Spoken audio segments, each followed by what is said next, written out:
Waktu saya renungin, kenapa sih ya Tuhan Yesus harus naik ke surga? Kenapa ya? Tuhan tetap bersama murid-muridnya di sini, bisa nggak? Bisa, dia kan Tuhan. Terus ngapain Tuhan mesti naik?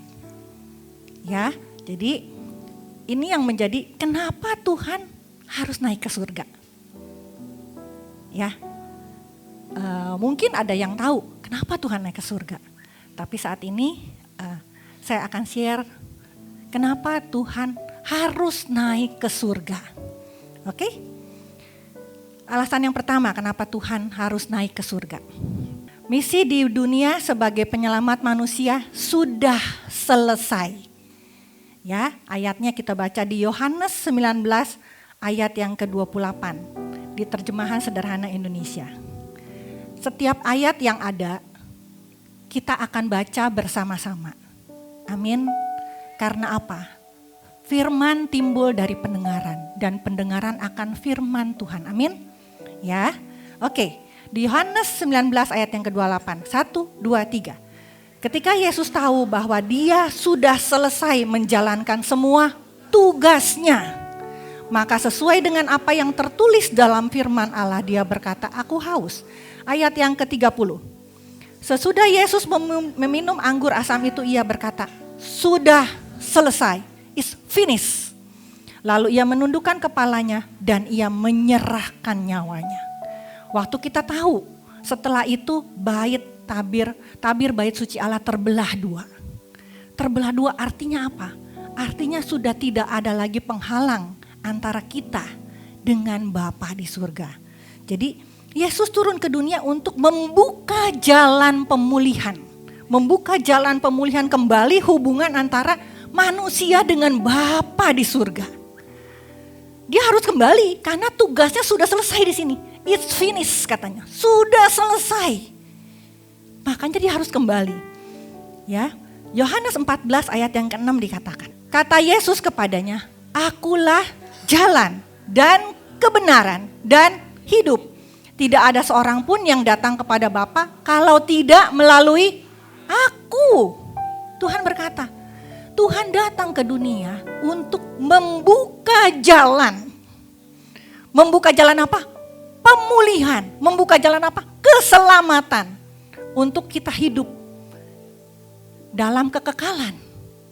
Bersama Bapa di surga. Karena ada pemulihan. Yesus datang menjadi dombanya Allah. Yang disalibkan untuk menebus setiap dosa kita. Pertanyaannya, jalannya ini buat siapa? Tuhan datang ke dunia untuk setiap manusia. Amin.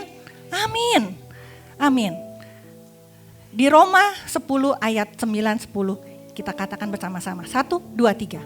Sebab jika kamu mengaku dengan mulutmu Yesus adalah Tuhan dan percaya dengan hatimu bahwa Allah telah membangkitkan dia dari antara orang mati, maka kamu akan diselamatkan. Karena dengan hati orang percaya akan dibenarkan dan dengan mulut orang mengaku akan diselamatkan. Amin. Nah sekarang jalan sudah tersedia. Pilihan di tangan kita. Mau gak kita mengikuti jalan yang sudah Tuhan buka untuk kita? Jalan pemulihan, jalan keselamatan. Bagaimana respon kita? Apa kita bilang, enggak. Atau kita mau menerima jalan pemulihan dan jalan keselamatan itu dengan menjadikan Yesus satu-satunya Tuhan dan Juru Selamat dalam hidup kita. Amin? Amin.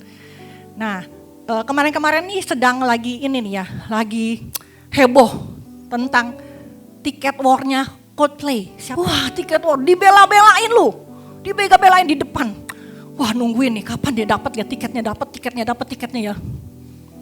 Seberapa sih kita antusias seperti itu menerima jalan keselamatannya Tuhan? Tuhan sudah buka jalan untuk hidup kita nanti di kekekalan, kita tidak dalam mati selama-lamanya tapi hidup selama-lamanya bersama Bapa. Itu kehidupan kita nanti bersama Bapa. Tapi apakah kita seantusias itu? Tiket Coldplay kita bela-belain ya, tapi keselamatan kita nggak bela-belain.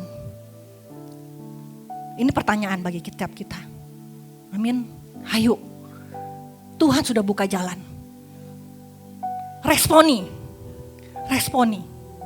Seperti gini nih, kalau kita nih ya, tiba-tiba nih kita diberitahu, Bu Kartika hari ini dapat mobil Alphard, gratis, free, nggak ada pajak, nggak ada apa, free, ambil bawa pulang.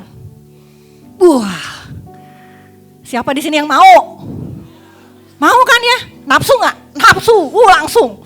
Di mana juga kita belain, bener nggak ya? Bener nggak? Nafsu kan kita ya? Benar. Mau di Bandung kayak, di Bali kayak, di mana kita Uber, bener nggak? Kita ambil dah tuh mobilnya, bener nggak? Nah sekarang Tuhan udah bilang, aku memberikan kamu hidup yang kekal. Aku sudah kasih jalan kepadamu. Bagaimana respon kita? Mau nggak menerima keselamatan daripada Tuhan? Mau? Amin, amin, haleluya, tepuk tangan semuanya. Amin. Yohanes 21 ayat 15. Saat itu Tuhan bersama dan berkata kepada Simon anak Yohanes, apakah engkau mengasihi aku lebih daripada mereka?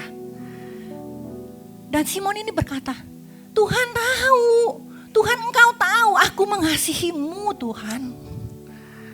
Tuhan berkata, kalau begitu gembalakanlah domba-dombaku. Dan berikutnya, Tuhan bertanya lagi kepadanya, Simon, Simon, apakah engkau mengasihi aku? Dan Simon berkata apa? Aku mengasihi engkau tahu Tuhan, engkau tahu hatiku, aku mengasihimu Tuhan. Tuhan juga bertanya, Simon anak Yohanes, apakah engkau mengasihi aku? Waktu pertama kali, waktu yang kedua kali saya diberi kesempatan untuk bisa ziarah. Waktu di sana, di tanah perjanjian itu, suara itu juga yang ada dalam hati saya. Dan saya cuma berkata, Tuhan engkau tahu, saya sayang sama engkau Tuhan. Saya cinta engkau Tuhan.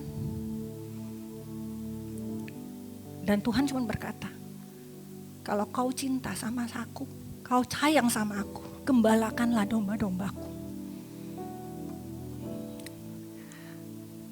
Waktu kita berkata, Tuhan terima kasih aku sudah diselamatkan. Keselamatan itu bukan hanya untuk kita. Bukan supaya kita diselamatkan, kita masuk surga. No. Tapi Tuhan bilang, di Yohanes 20 ayat 21. Maka kata Yesus sekali lagi, damai sejahtera bagi kamu. Sama seperti Bapa mengutus aku, demikian juga sekarang aku mengutus kamu. Katakan, Tuhan mengutus saya.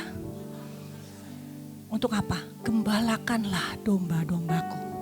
Amin, amin, amin, amin. Menggembalakan domba artinya apa? Mencari domba yang mungkin belum mempunyai tuan, yang sendirian. Domba yang hilang, domba yang sakit. Kita rawat, kita jaga, kita kasih makan, kita cari. Itu tugas kita, Kalau gembala sidang kita berkata, ini adalah Pentakosta ketiga. Waktu saat ini adalah Pentakosta ketiga. Waktu di mana penuaian yang terbesar dan yang terakhir itu akan kita alamin. Siapa yang mau terlibat di dalamnya dengan berkata, saya Tuhan. Siapa yang berkata di sini, aku cinta kau Tuhan. Seperti Tuhan berkata kepada Simon,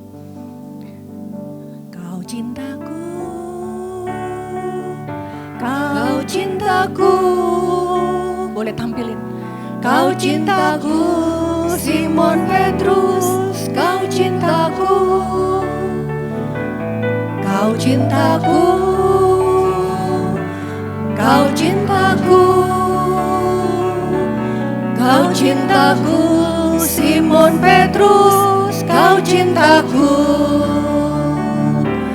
Jikalau aku cinta padamu, kalau begitu gembalakan domba-dombaku. Tuhan tahu jikalau aku cinta padamu, kalau begitu gembalakan domba-dombaku. Sekarang nih ya, kata Simon Petrus diganti dengan namanya kita, oke? Misalnya Kau cintaku, Simon Petrus. Kau cintaku, Kartika. Saya Kartika. Oke, sebut nama saudara. Itu adalah bentuk Tuhan berkata kepada setiap kita. Tuhan cinta kita, amin. Ya, yuk 1, 2, 3. Kau cintaku,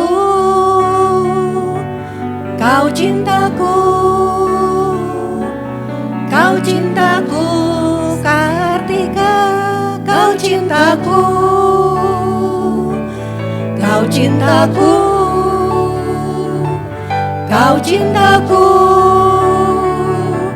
Kau cintaku, Kartika. Kau cintaku. Tuhan tahu jika aku cinta padamu. Kalau begitu gembalakan domba-dombaku. Tuhan tahu jika aku cinta padamu. Kalau begitu gembalakan domba-dombaku. Amin, amin. Sekarang kita tahu kenapa sih Tuhan harus naik ke surga. Karena Tuhan berkata misinya sebagai penyelamat manusia di bumi ini sudah selesai, it's finished, oke? Dan bagian kita adalah seperti Bapa mengutus Tuhan. Saat ini Tuhan berkata, aku pun mengutus kamu. Amin. Gembalakanlah domba-dombaku. Amin. Yang kedua, menjadi pembela kita di surga. Di Roma 8 ayat 34. 1, 2, 3. Kristus Yesus yang telah mati, bahkan lebih lagi yang telah bangkit, yang juga duduk di sebelah kanan Allah, yang malah menjadi pembela bagi kita. Amin. Haleluya. Dia duduk di sebelah kanan. Ya, jadi dia naik ke surga, dia duduk di sebelah kanan Allah Bapa untuk memerintah. Jadi dia duduk di sebelah kanan enggak leha-leha, tapi dia memerintah bersama Bapa di surga. Amin. Dan yang malah menjadi pembela bagi kita. Katakan pembela. Pembela. Jadi Tuhan tuh banyak kerjaannya. Berapa banyak di kitab kita. Tapi dia bela kita di hadapan Bapa. Amin. Di Yohanes 1 Yohanes 2 ayat 1. Terjemahan sederhana Indonesia. 1, 2, 3. Anak-anakku yang terkasih, saya menulis surat ini kepada kalian untuk mengingatkan kamu supaya jangan berbuat dosa.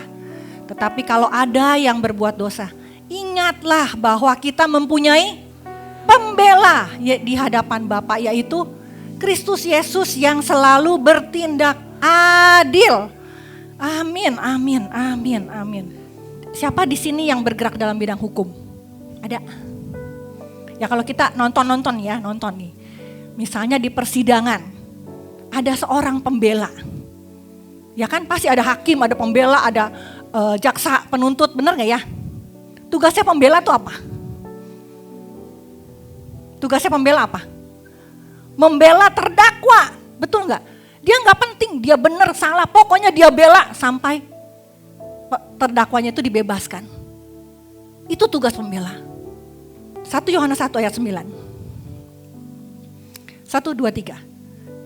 1, 2, 3. Jika kita mengaku dosa kita, maka ia adalah setia dan adil.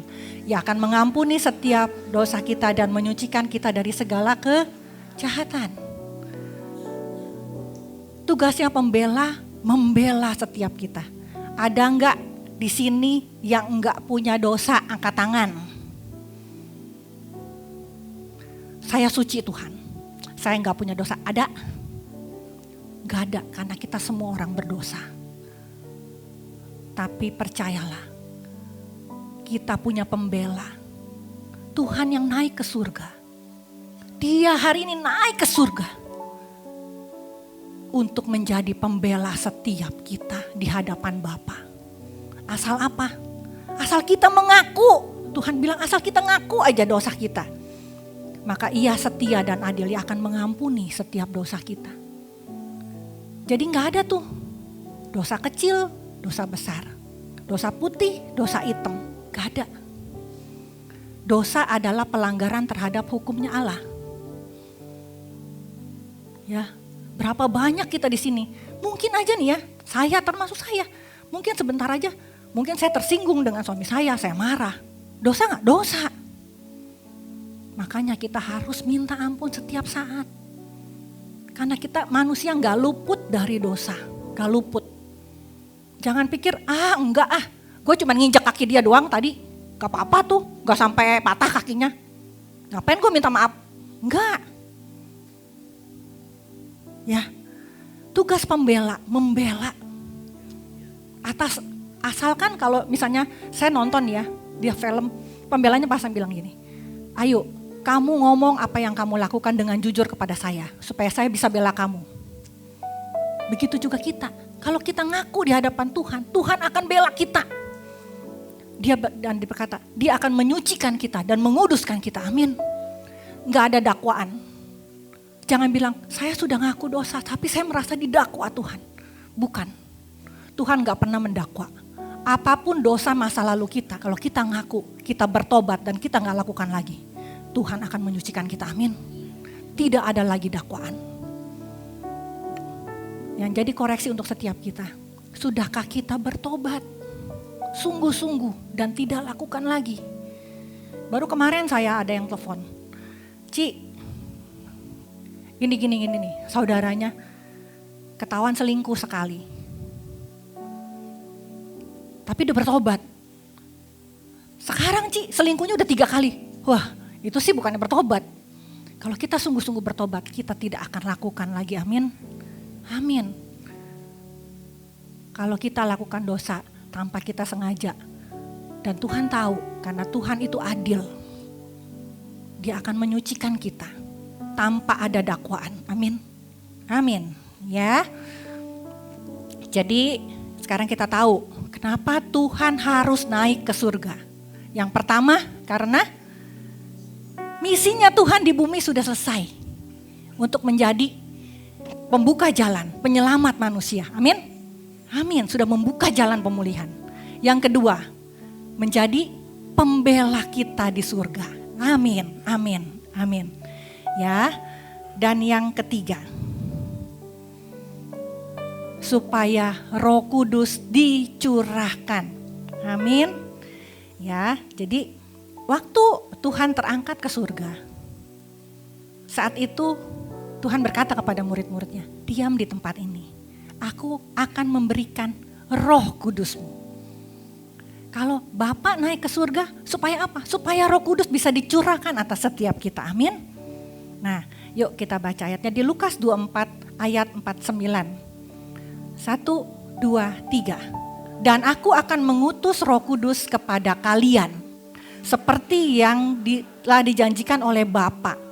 Tetapi tinggallah dahulu di kota ini sampai Roh Kudus datang dan memenuhi kalian dengan kuasa dari surga. Amin. Jadi Roh Kudus adalah pribadinya Tuhan. Pribadinya Tuhan sendiri.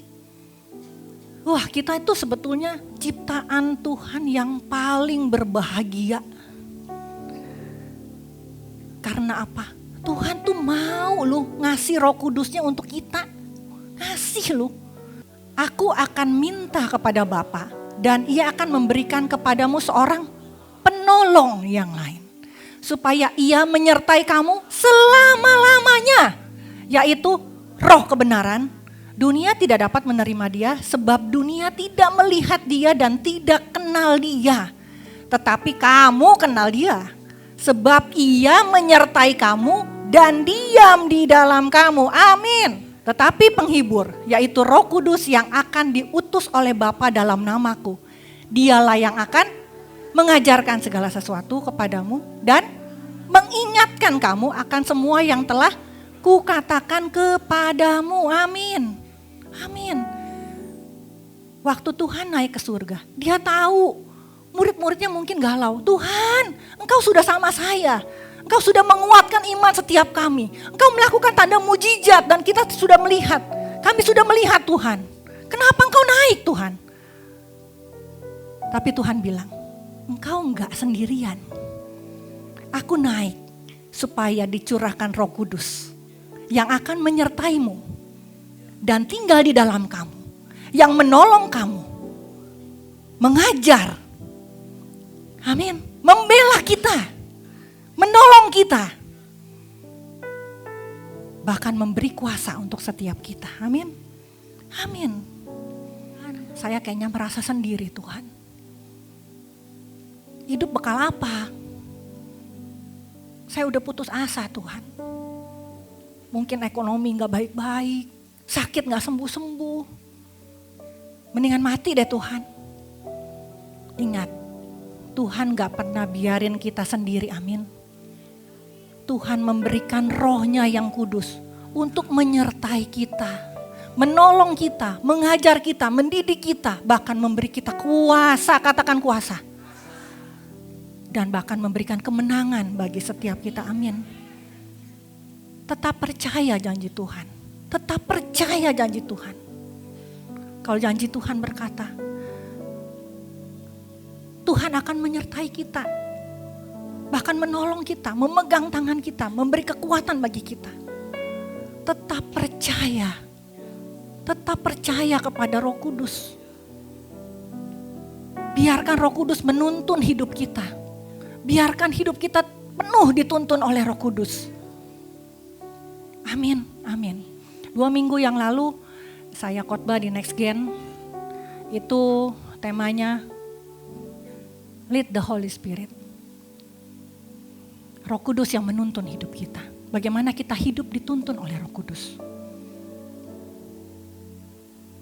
Amin. Ya.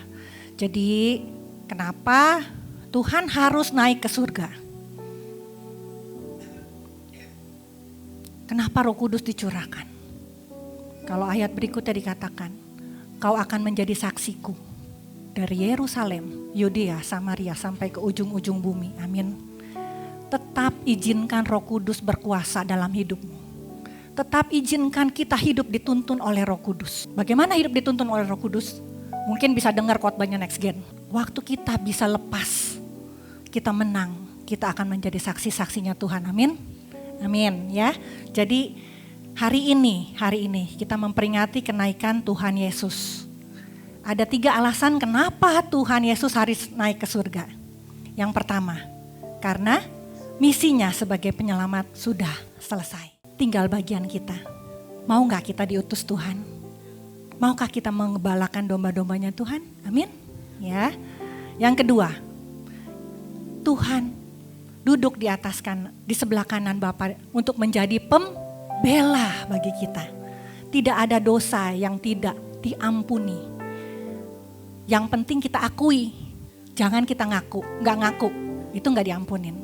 Kalau kita mengaku dosa kita, Ia adalah Allah yang setia dan adil, yang menyucikan kita dan menguduskan kita, amin.